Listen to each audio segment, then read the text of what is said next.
俺は進み続ける。敵を駆逐するまで。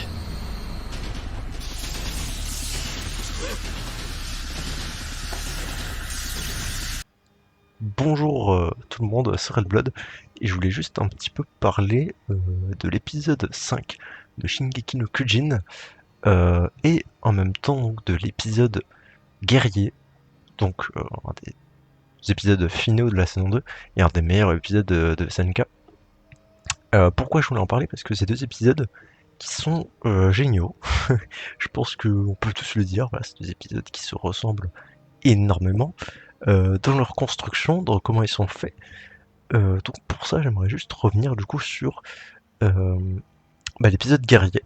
Donc l'épisode guerrier, qu'est-ce que c'est que cet épisode? C'est mon épisode préféré parce que en fait, c'est une tension de fou. Tout le long de l'épisode est ultra bien réalisé.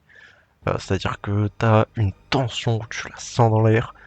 Il y a vraiment une atmosphère dans l'épisode que tu n'arrives pas à comprendre. Genre quand tu le regardes pour la première fois sans savoir ce qui va se passer, t'es en mode mais c'est quoi cet épisode? Il est bizarre. Genre tu sens qu'il y a un truc bizarre. Et quand Reiner arrive, salut Eren, je suis le titan qui a bouffé ta mère, tout ça. Enfin, évidemment, non, il l'a pas bouffé, mais vous avez compris. Tu vois, quand il balance ça au calme, qu'il y a le cuirassé colossal, là d'un coup, t'es en mode ah oui, cet épisode est bizarre. Et c'est ça qui est incroyable, c'est que cet épisode est une masterclass. Je ferai peut-être une vidéo détaillée dessus parce que voilà quoi, c'est une dinguerie. Euh, mais pour ce qui est du coup de l'épisode 5 qui est sorti donc il y a peu de déclarations de guerre, et puis on a un épisode au final très similaire, puisqu'on a une atmosphère très pesante donc, dans tout l'épisode, parce qu'on a une tension, tu vois, t'as des plans où tu vois Willy Tybur qui explique qu'en gros, voilà, c'est l'histoire du monde, donc rien que ça, c'est méga stylé. Moi j'ai kiffé là. Et d'un autre côté, t'as Rainer et Ren qui se voient donc 5 ans après, si je ne me trompe pas. Donc en 5 ans, j'ai hâte de voir tout ce qui s'est passé, hein, parce que ça m'a l'air complètement dingue.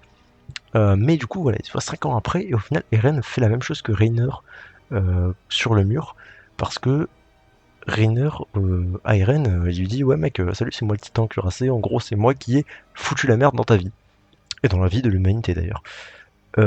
Et du coup, Eren, lui là, il fait la même chose. Et ça qui est intéressant, c'est que Eren, dans cet épisode, il va d'abord appeler Reiner. Parce que ça aussi, il faut le comprendre, c'est que Eren, à mon avis, il a bien prévu son coup. Parce qu'il aurait très bien pu, mais alors très bien pu, faire son plan sans l'aide de Reiner, sans Falco. Enfin, l'aide de Falco, elle lui a été utile, mais Reiner, il a juste appelé pour avoir une explication avec lui, tu vois. Puisqu'il semble ne jamais avoir compris, et il veut un peu pardonner, effacer les péchés de Reiner. Et surtout, se confesser. Et par la même occasion, il se confesse lui-même. Puisque du coup, Eren, il s'apprête à faire quoi? Il s'apprête à littéralement foutre le bordel au milieu d'innocents, techniquement. Puisque c'est une grande assemblée marre, mais il y a des gens du monde entier qui n'ont rien demandé. Et donc c'est une déclaration de guerre, et c'est ça qui est intéressant, c'est que Eren attend que Tybur dise plus ou moins officiellement que c'est la guerre, quoi. Tu vois, genre vraiment quand il dit ouais c'est la guerre maintenant, et bah t'as Eren qui surgit, tu vois, genre ouais bah tu veux me faire la guerre, bah viens fils de pute. Et c'est ça qui est excellent, c'est que l'épisode est crescendo, c'est-à-dire que de plus en plus il y a la tension, de plus en plus t'en apprends sur le monde, parce que Tybur il commence à expliquer, enfin c'est vraiment ultra bien foutu. Et du coup quand je dis que c'est une construction similaire à l'épisode guerrier, c'est parce que voilà, t'as Reiner et Berthold qui eux ne se confessent pas, hein, ils disent juste ouais, enfin ils se confessent un peu, parce qu'ils disent quand même que ce sont des bâtards, mais en soi ils savent très bien ce qu'ils ont à faire et ils vont le faire. Et Eren au final c'est la même chose, il va se confesser, chercher à savoir ce qui a pu passer chez ses ennemis, puis il va dire bon bah maintenant que j'en sais un peu plus sur pourquoi tu nous as fait chier Reiner il y a 5 ans, bah maintenant je te casse la gueule, enfin je casse la gueule à tout le monde. Donc c'est extrêmement stylé. Je me demande si Eren et Reiner vont pas à nouveau peut-être se rejoindre. Genre si Reiner va pas repasser du camp de Eren, parce que Eren a quand même cherché à le pardonner. Et Reiner semble se sentir très coupable de tout ça, donc c'est assez intéressant de voir au final qu'est-ce qui va se passer après. Est-ce que Eren, est-ce que Reiner, les deux vont se réconcilier? Est-ce que... Je ne sais pas. Je ne sais pas. En tout cas, on sait que Reiner est très coupable de tout ça. Et Eren, là, Falco aussi, le personnage de Falco, a l'air horrible parce que le mec, il est pris entre Eren qu'il admirait, genre, tu vois, il était en mode, ouais, Eren, Enfin, tu vois, il a porté ses lettres. Il se rend compte que c'est à cause de lui la merde qui va se passer. Genre, quand Eren se transforme, il se dit merde, c'est de ma faute, quoi, s'il va y avoir la guerre après. Donc voilà, il aura une sacrée responsabilité. Donc, je pense que Falco va peut-être détester Eren, je sais pas. Falco, je sais pas son utilité. Tout comme toute sa génération de jeunes guerriers, je sais pas ce qu'ils vont devenir.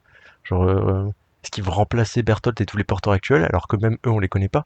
Genre, enfin, Bertolt, j'ai pris le pire exemple, mais Zeke, par exemple, est-ce que ils vont tous les remplacer? Euh, alors qu'on les connaît même pas encore, tu vois, le porteur du temps mâchoire, merde, je me souviens même plus de son nom, Poco, tu vois, tout ça, on les connaît pas. Et pourtant, ils vont déjà être remplacés, donc c'est assez étrange. Là, cette saison 4, de toute façon, va être dingue.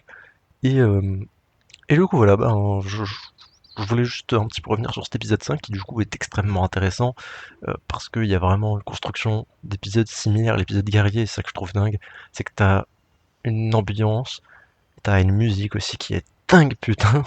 Et la saison 4 qui, en animation, là, était propre. Après, c'était pas très compliqué à animer, là, ce qu'on a vu. C'était comme beaucoup de plans dans des lieux assez simples ou très fixes.